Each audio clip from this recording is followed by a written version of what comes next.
Okay, so I want to start off here in order to connect with C.S. Lewis by reading an excerpt from The Magician's Nephew.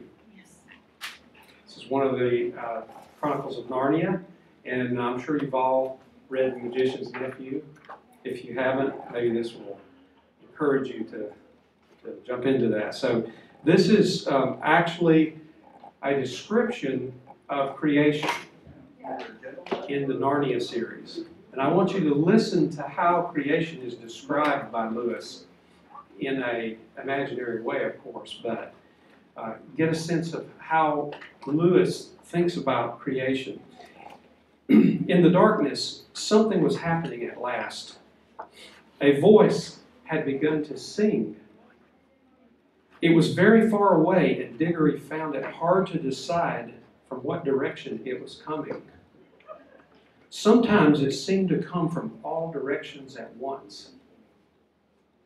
Sometimes he almost thought it was coming out of the earth beneath them. Its lower notes were deep enough to be the voice of the earth herself. There were no words. There was hardly even a tune, but it was beyond comparison the most beautiful noise he had ever heard. It was so beautiful he could hardly bear it.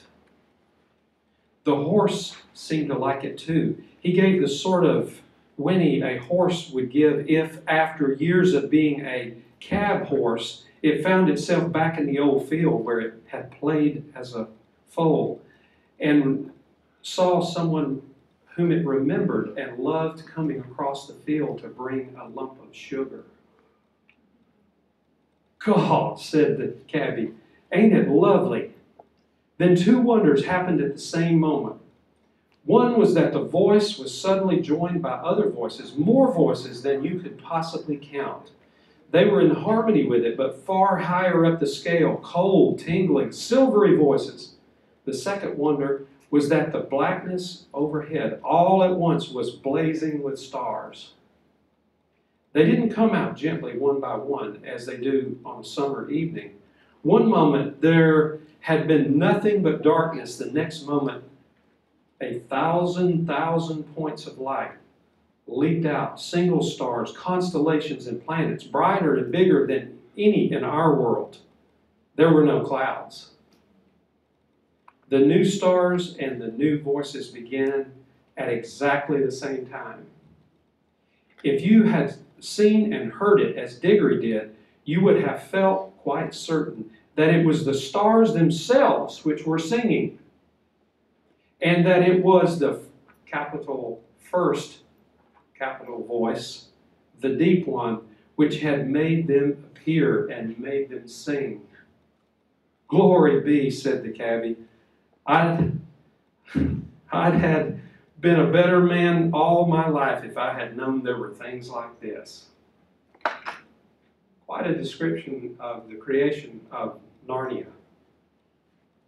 And interesting that both Lewis and Tolkien in the Silmarillion has God singing creation, or angels as the creation is coming about, singing it into existence.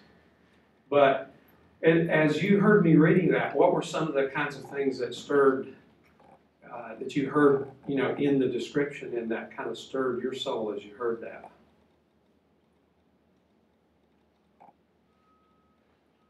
Wonder and beauty.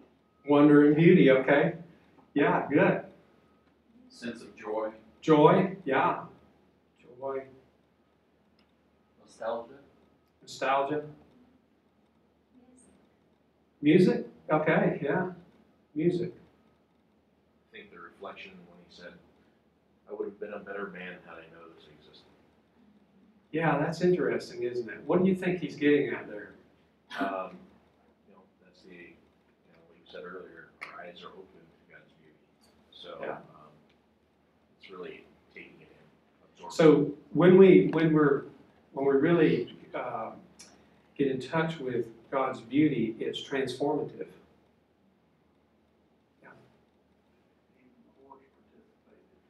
Yeah, that's interesting. And of course, this is in line with both Lewis and Tolkien, that even the animal world in some way is in touch with the Creator's, the song of the Creator. Yeah, so these are some of the things I think Lewis was trying to get at here with this description in The Magician's Nephew. And if you know, in the sequence of the actual storyline of the Chronicles of Narnia, The Magician's Nephew is the first in the series. And it's chronologically first in the story, let's put it that way. So I want to take a few moments to look at a couple of definitions that are very important, because we're using words here like wonder and beauty and worship. And so just a couple of definitions here. That's from first of all, beauty. So beauty is a combination of qualities, color, shape, or form that makes something pleasant to look at, attractive, or appealing. By the way, if you want a copy of the notes, I can arrange to have a copy of the notes sent to you. So if you try to get all this down, it may be a little difficult. And also the PowerPoint presentation, so you can have the notes there. So beauty, notice a combination of qualities, color, shape, and form that makes something pleasant to look at, or attractive, or appealing. The Greek philosophers connected beauty with the true and the good. Remember, the true, good, and beautiful, and thought they all related to each other. Aristotle talked about harmony or fittedness, so that even science or architecture could be beautiful as we looked at its form or the complexity, how things fit together, that kind of thing. So we don't only limit beauty to thinking about something that's, like a beautiful person, that kind of thing. But even mathematics can be beautiful because it demonstrates a certain orderliness. And then also, of course, character, a person's character or virtue can be beautiful because the person is demonstrating something that is true and good. And it's interesting that beauty, and we saw this in the story, I think, as I was reading it there, beauty attracts. It attracts us to it. It inspires us. It awakens us. So getting in touch with beauty can awaken us to new ideas, and it motivates us. And as I'll point out here, beauty becomes a means of connecting us with the transcendent. Because, just to give you a kind of a view from the end, my argument will be, and I'm not the first one to argue this, I got it from Augustine, Bonaventure, and also C.S. Lewis, is that because God is beautiful, God creates in such a way that what He creates is beautiful, and that this beauty in creation, it actually points towards something beyond itself, the transcendent, and of course we know that transcendent to be the triune personal God. So if you think about that as the beautiful loop, you think about God is beautiful, God creates in such a way that His beauty is reflected in what He creates and what He does, as I'll also point out. And we, being made in the image of God, are able to detect that beauty and to connect with it and to offer it back up to God in worship, as a form of worship. So beauty then is, I would say, a major theme in the Bible. And the Bible tends to look at beauty in terms of what connects with the purposes of God. And it does also look at it in relationship to the true and the good. So something is beautiful if, for instance, character, someone's character is beautiful if their character lines up with God's purposes. Just a couple of verses here that are interesting. 1 Chronicles chapter 16, verse 29, which talks of the splendor of God's holiness. The Bible speaking of, there's something about the holiness of God that's beautiful. God has all these characteristics, all these qualities that are infinite, that exist within Him and infinitely. And they are perfectly related to each other, His holiness and His love and such as that. And so you get, for instance, Psalm 50, verse 2, from Zion, perfect in beauty, God shines forth. This idea of God as being beautiful and having His beautiful qualities and shining forth, and even shining forth through His creation. And of course, here we think of verses like Psalm 19, the heavens are declaring the glory of God, or Romans chapter 1, that through the creation itself we know something of the character and beauty of God. So that's a little bit about beauty. The second word, I just mentioned, here's a beautiful picture. To think that God creates and His beauty is reflected in creation. There's a thing of beauty. That's Michael Jordan slamming over Kevin McHale. No, really, I mean, it's a beautiful thing. People are drawn by different things, but hey, that takes a lot of skill, you know. And so you can think about beauty in a number of ways. So let's talk about wonder then. So wonder is a feeling of surprise mingled with admiration caused by something beautiful, unexpected, or inexplicable. A feeling of surprise mingled with admiration caused by something beautiful, unexpected, or inexplicable. So you see the relationship between beauty and wonder. Beauty is something that then stimulates us to have a sense of wonder. So what kind of things in you personally, because I know people connect in different ways with, for instance, creation and such, what kind of things cause you to have a sense of wonder? Well, that very picture with the mountains. Yeah? I love mountains. Yeah. So just seeing mountain views, yeah. Yosemite. Oh man, Yosemite. I've traveled a fair amount, and I think it's hard to beat Yosemite. There's so many angles. And the interesting thing about Yosemite is there's so many angles. Like you go around one corner and you just go, wow. And then you go around another corner and it looks different, and you go, wow. And so there are all these different angles. Yeah. Anybody else? Fog lifting in the morning. Yeah, fog lifting in the morning. I'm going a whole different direction here. Yeah. Thinking of babies and puppies. Maybe. Yeah, sure. Okay. The harmony of music. The harmony of music. Yeah, thanks. Art, all kinds of art, architecture, as I mentioned before. And the interesting thing here is you never know when this is going to strike you. And you can't plan it. You really can't plan it. You know, it's sort of like it surprises you. Maybe you had a sense of wonder when you met the man or woman that you're now married to. Or the man or woman you wish you were married to. Hopefully those are the same if you're married. But if you're, you know. But you can have this experience in a number of different ways, you know. And Lewis talked about something that connected with the sense of wonder as a feeling, and it sort of overlapped with what he called joy. There's some distinctions, but some similarity there and some overlap.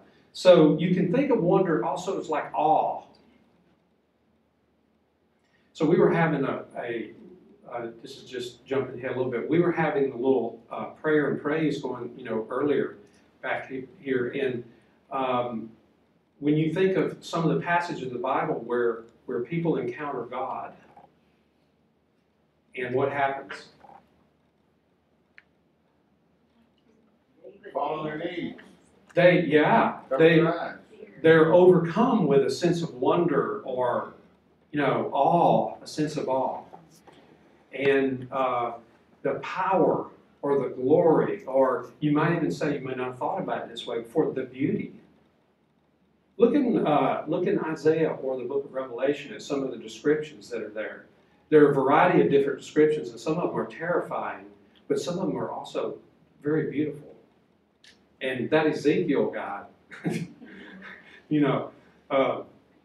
well, that would be an interesting discussion, to talk about there, what's going on there with Ezekiel. But one writer, Steve DeWitt, says, quote, wonder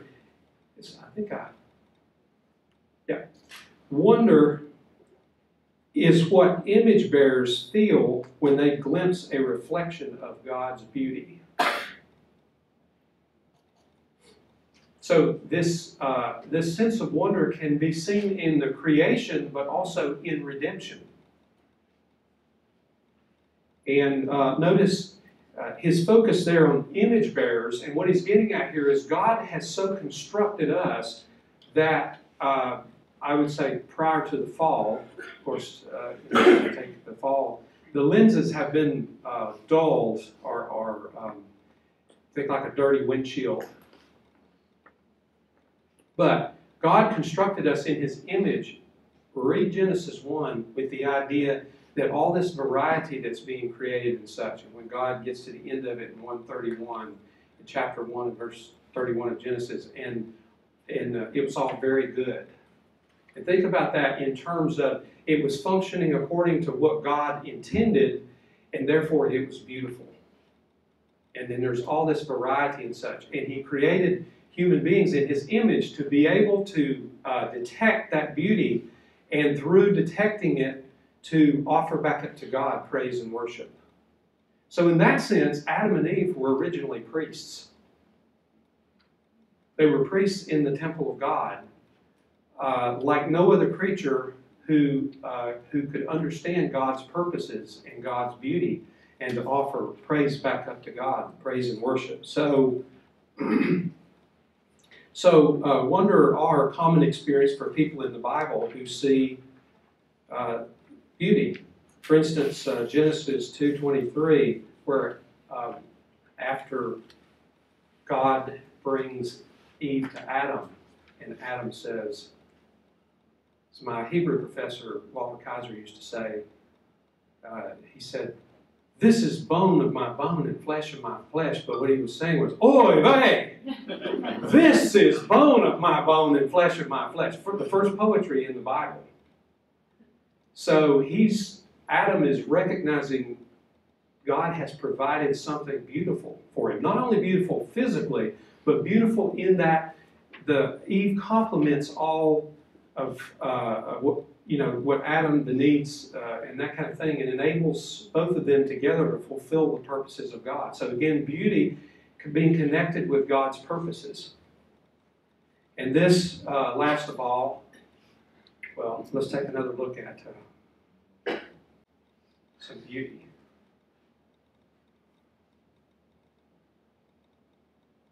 So you can ask the question, what is that? And of course you say, well, it depends on what level you want to describe it on. It's a big rock, happened over whatever your view is. I'll stay out of that here. But it's just, it's a big rock, and there's some, scratches on it, and, that kind of thing. And you could break it down and talk about, the elements and that sort of thing. Or if you have a certain lens, which, the Bible talks about that we have spiritual eyes, so that the eyes of your heart may be enlightened, as it talked about in Ephesians. There's a certain spiritual lens by which we can see things at a deeper level. For instance, get it off there. This. What is this? Yeah, it's a piece of metal. Yeah, a piece of metal worth, I don't guess what it's worth, but hey, there's metal laying around everywhere. Nobody better tell my wife that. Okay? Because, see, to me, this is more than a piece of metal. Because I know the story behind this piece of metal. I know the promises that were made, the words that were spoken, what it represents, who she is, who I am. Well, when you have the right kind of perspective, you realize this is more than just a rock. And when you recognize that, the wonder of it and the beauty of it can cause you to say, wow, God, how glorious and how beautiful you must be. Lewis says in one place, see, how do I bring this down to short? He's asked about something that exists here on earth that won't exist in heaven. And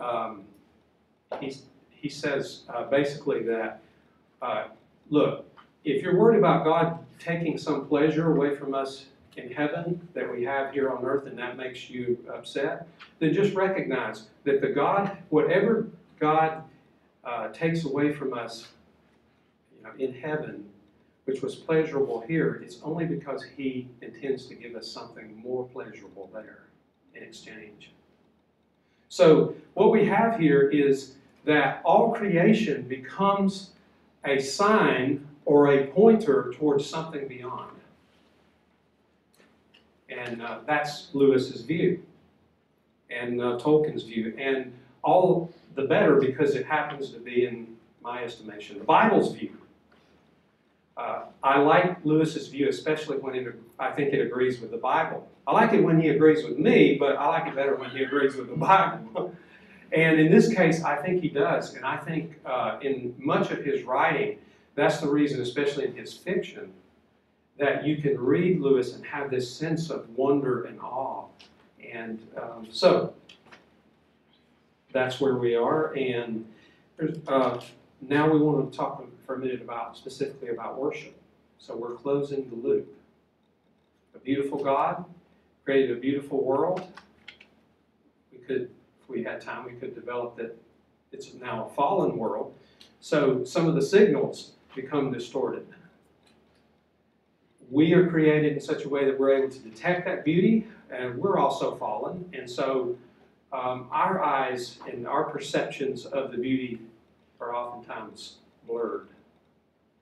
But God is beautiful, created a beautiful world, and when we're in tune with Him, we are made in such a way that we can connect with that beauty. It points us beyond, and we have the capacity then, like no other creature, to offer back up to God, both to recognize His beauty and to offer back up to Him praises for the beautiful world that He has made.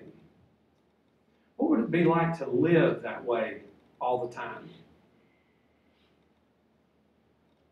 I think that's probably how Adam and Eve lived before the fall.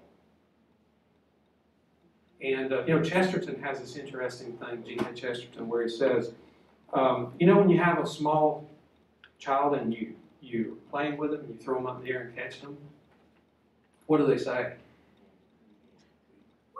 Do it again. Do it again. And then you do it again, and what do they say? Do it again. And then you do it again, and what do they say? Who wears out first? All right. So Chesterton said, our experience of the world, say a sunrise, is we got up this morning, probably most of us, got up this morning and we walked out and the sun was shining and all that, and we went, what do we have for breakfast? And we may have been conscious of the sun and the beauty of the sky and all that if the sun was beating down on us and made us hot or something. But how many of us actually pause for a moment to recognize, wow, I'm alive today?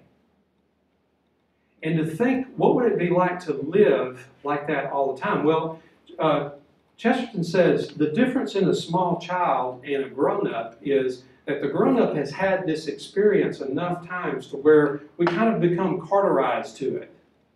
So we're having food again, I'm tired of this food, whatever. But a child still has that childlike experience where they can experience the same thing over and over again, and there's this sense of wonder of, do it again, do it again. Now we think that the mature view is our view as adults. But he says maybe The mature view is actually the child's view. And guess what? Maybe God is more like the child than like us. And every morning God says, do it again.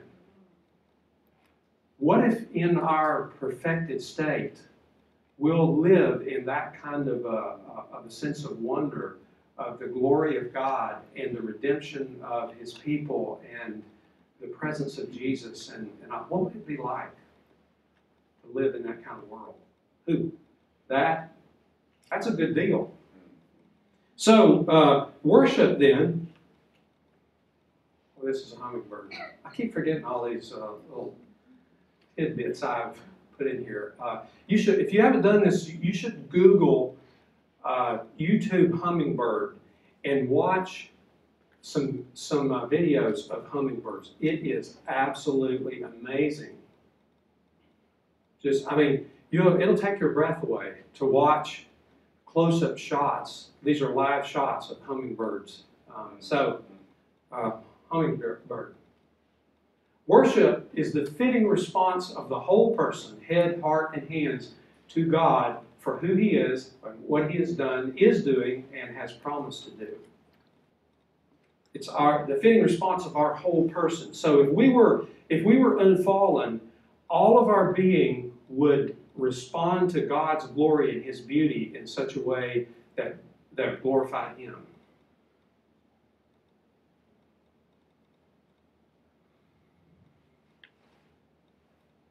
Now, here is a picture that will cause you to wonder, why in a talk on beauty and wonder and worship did you put this picture in here at this point? So, see the Psalms. Is that beautiful? Yeah, I think so.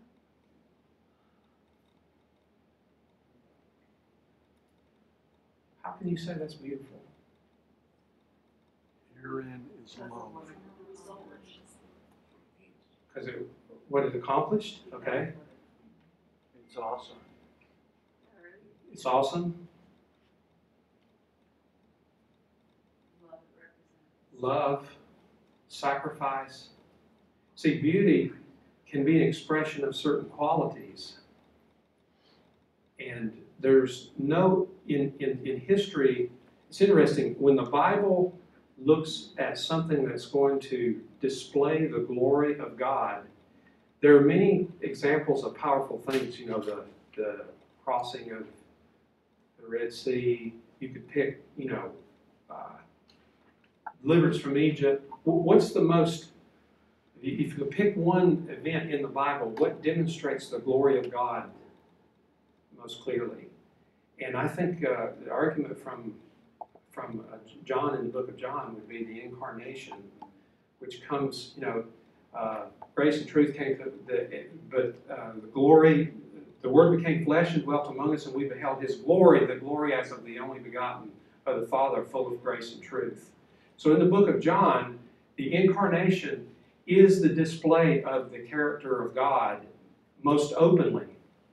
And so, how could you not argue that the cross then is at least, or you say the most, is part of the whole story? It is beautiful in that it demonstrates to us God's love and sacrifice. Certainly makes you wonder, gives you a sense of wonder that God would do that. Yeah, sure. Yeah, that God, and Jesus can say, "He who has seen me has seen the Father." I say, when he's arguing at one point with the Jews, and they say, "We know God, we know Him," and Jesus basically says, "Look, if you don't like the boy, you ain't gonna like the daddy." So the fact that you're rejecting the Son, who is a reflection of the Father, means that you're rejecting the Father as well. You don't get one without the other. So, let's see, there we go. So now, let's talk about C.S. Lewis, back to C.S. Lewis, now that we've established this beautiful loop of the relationship of beauty to wonder to worship. So, let's talk more specifically, since this is a week where we're talking about C.S. Lewis, and this is the Wade Center. So Lewis's writings are filled with references to the beauties of nature. In the letters to Malcolm, he suggests that sharing beauty with us may be one of the main reasons that God created us. Sharing beauty, both nature, which would point to God, but also by, again, the God's plan through history, demonstrating the character of God is demonstrating God's beauty. And he says in his collected letters, volume 1, in one of his letters, beauty descends from God into nature. This is somewhat Platonic. And many people would say that Lewis was somewhat of a Platonist, not a full-body Platonist, but and then we've heard several references to Clyde Kilby here. According to Clyde Kilby, who of course knew Lewis personally, Lewis was a lover of nature throughout his entire life, and part of that was due probably to he was from County Downs in Northern Ireland, and this is a picture of what it looked like where he lived when he was a young man.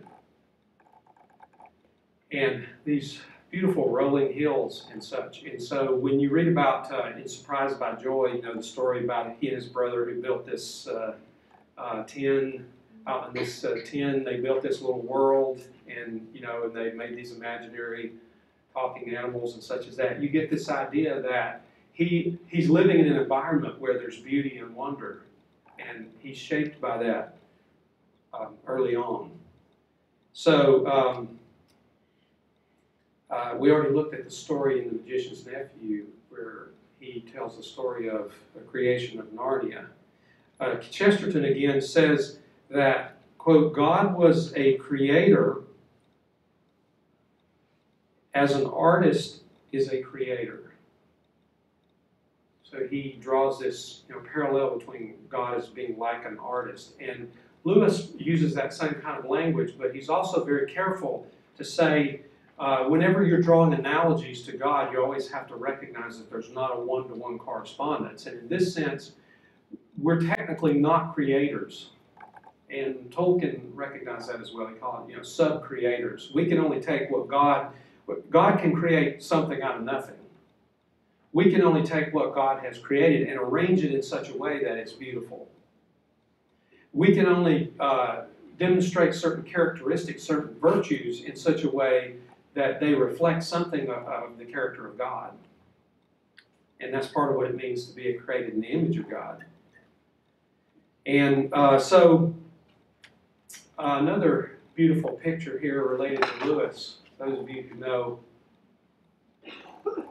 what's so significant about Addison's walk? What? He and Tolkien and Yeah? Hugo Dyson, the night that he became converted. The night that the night that in the discussion with Tolkien and Hugo Dyson, what turned out to be a late into the evening, that he had, let's say he had a greater sense of encounter and openness with God. And then there's discussion among Lewis scholars about when he actually converted. And you don't want to wade in those waters, into those waters unless you want to keep your head, because Lewis scholars tend to be very guarded about their opinions and very serious about them. So they're different people, and if you want to read about that, you can. But anybody ever been to Addison's Walk? Oh, wow. So probably 50% of the people in here. And the interesting, have you ever read the story of that, I think Tolkien tells, I believe Tolkien tells the story of how, as they were walking and they were talking, a wind came up. And they stopped, and I don't know, I think Lewis actually tells about it. And he says that they stopped, and this uncharacteristic wind came through, and Tolkien said something about Acts chapter 2. And it was a surprise to them. But again, beauty and how much this impacted Lewis and how much it's a part of his writing. So if you're reading Lewis and you see these descriptions where he's talking about beauty and all, you can, where he's coming from. Influenced by Tolkien and others who, also Augustine. So now I just want to take a few minutes because the second part of when I started was that we would also talk about how our age tends to set up obstacles in the way of experiencing beauty, wonder, and worship. So just a few things here and then some practical suggestions about how we can cultivate a heart that recognizes beauty and offers praise back up to God.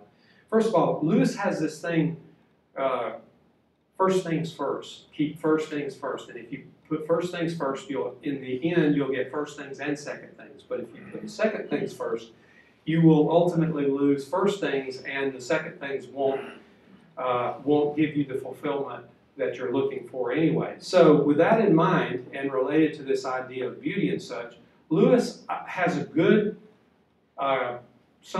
good critique for us to keep in mind about beauty. He says,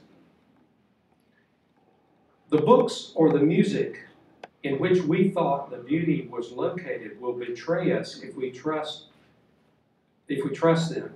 It was not in them, it only came through them, and what came through them was longing. These things, the beauty, the memory of our past, are good images of what we really desire. But if they are mistaken for the thing itself, they turn into dumb idols, breaking the hearts of their worshipers. That is the word he uses there, worshipers. For they are not the thing itself, they are only the scent of a flower that we have not found, the echo of a tune we have not heard, news from a country we have never yet visited. So what's Lewis saying here about all these things we talked about, the images we saw, the pictures and all that kind of, what's he saying about those things? Well, okay, you can't worship nature, all right? It isn't in them. The What? beauty is not in them. It only comes through them. It only comes through them, it's not in them. They're pointing to the real. Right.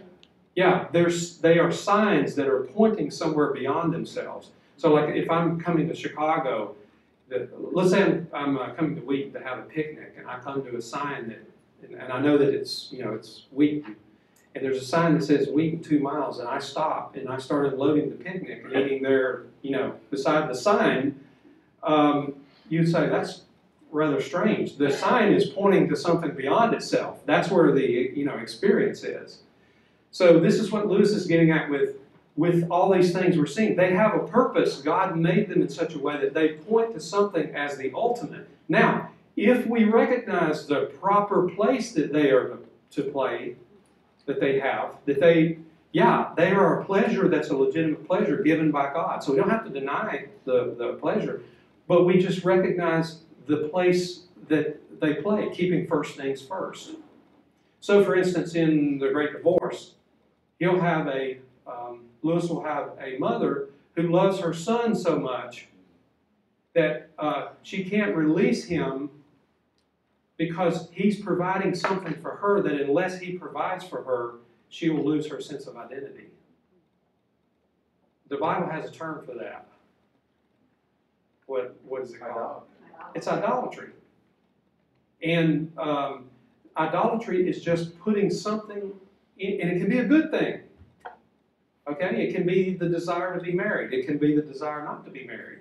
It can be the desire because you're selfish. It can be the love of, and he'll talk about this as far as art and such as that. He'll say, some of his friends pursue art and such as though that is going to be the meaning to life, and by culture and that kind of thing. And of course, culture and art and good food and good sport and all that, it has a place, and we shouldn't deny that. Lewis even has this thing about, okay, I'm going to some of your sensibilities may be pricked here, okay? So that's a warning alert. Lewis has this thing about alcohol, and he says, he refers to people who Christians who don't recognize the legitimate joy of alcohol as they're thinking like Muslims. And so he wants to say every pleasure has a legitimate place. Now, whether you agree with that or not, I'm sure Joel will be willing to discuss that with you. But in Lewis's mind, whatever God has created, according to the book of Timothy, is good. This is fascinating because he can even say something like, was Hitler, did Hitler have some good qualities? Absolutely. He took some of the qualities that God had given him, he developed them, and then he used them for evil purposes. So anything good can be distorted and misused. And so beauty itself, when it's not recognized as having its proper place, can be abused and even become idolatrous. So, any comments? Any comments there? Yes? I've always, on a personal note, regarding, for instance, liturgical worship, I conceptually appreciate it.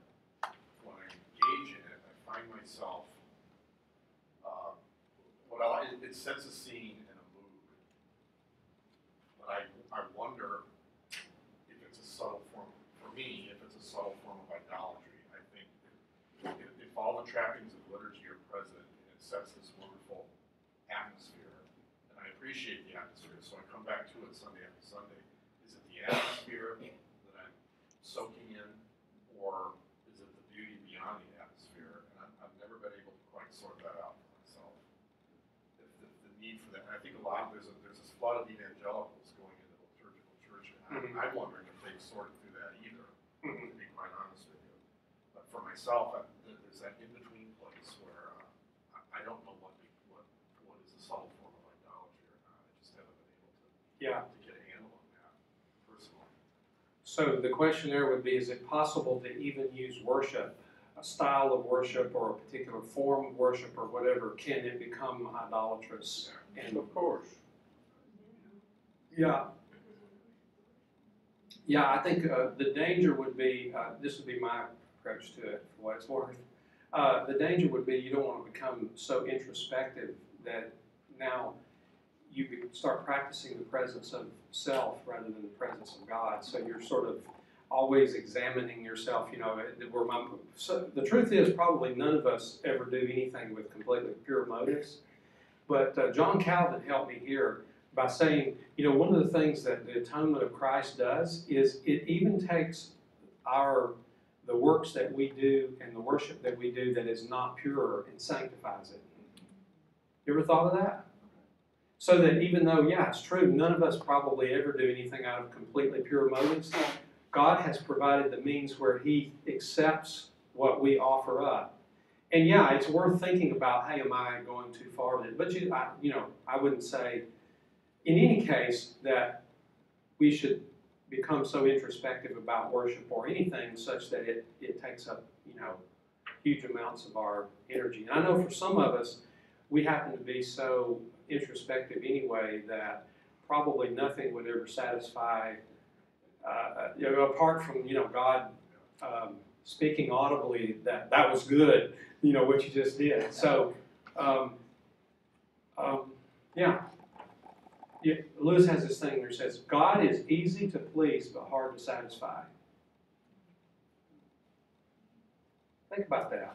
He's easy to please but hard to satisfy. He's like a mother or father with a young child who, the mother or father standing over there and the child's trying to learn to walk and, come on, Johnny, you can do it. Oh, look at that. Boom. And what does the mother or father say? Oh, come on, what are you tripping there? No, you go over help. Come on, you can do it. And that's the way God is.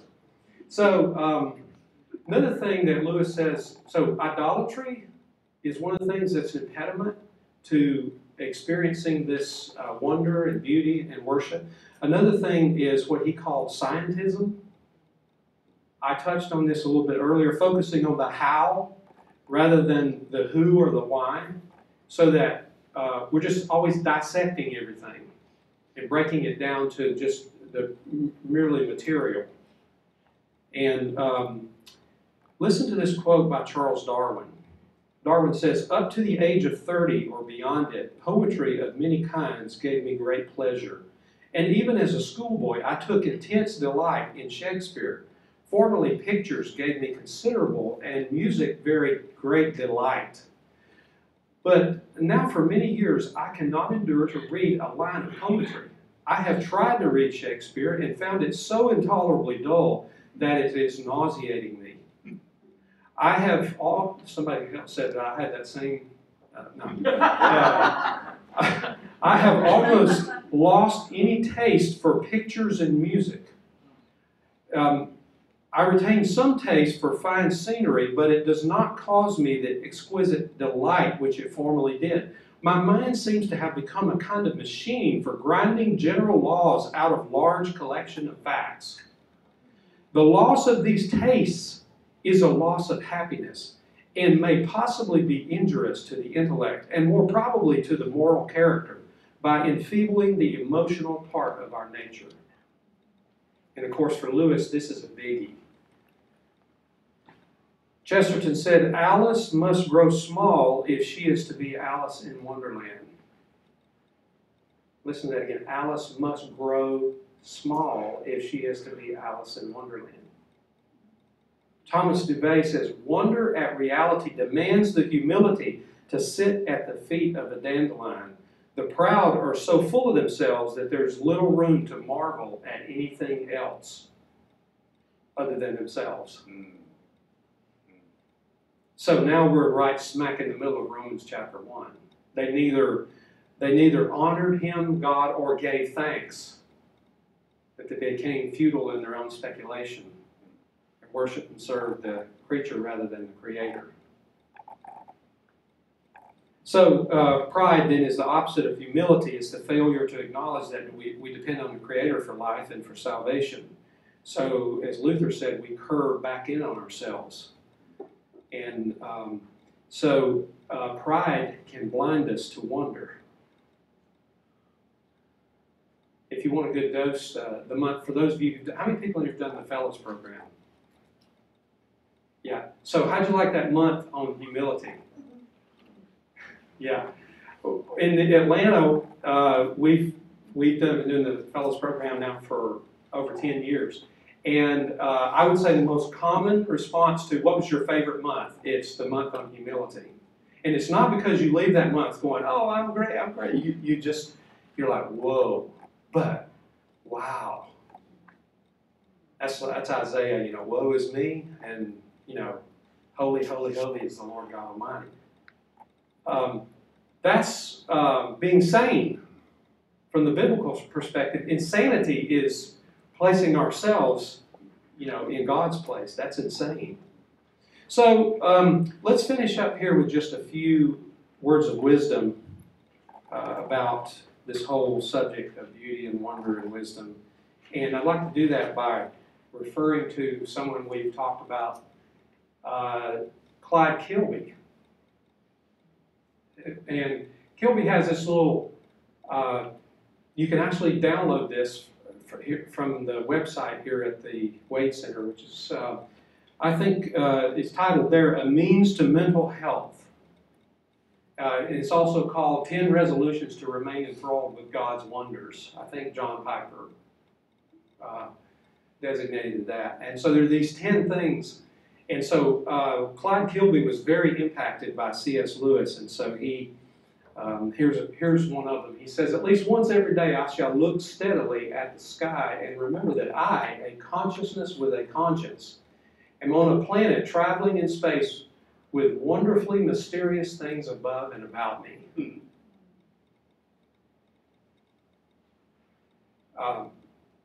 The hectic pace in which we live works against this kind of thing. You know, always got to be somewhere on our phone, you know, that kind of thing, instead of being able to focus on the glory that's all around us. Any comment?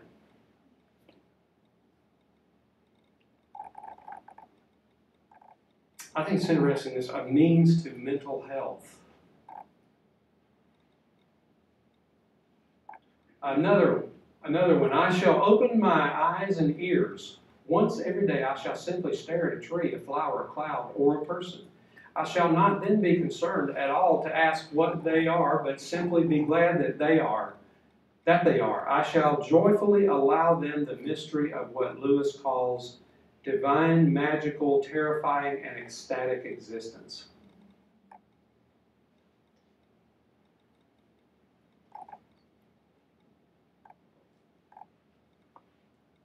Now, there are all kinds of things we can talk about in how to cultivate this kind of life, like, you know, praise, what we were doing earlier, allowing ourselves to close the loop on beauty. Sabbath.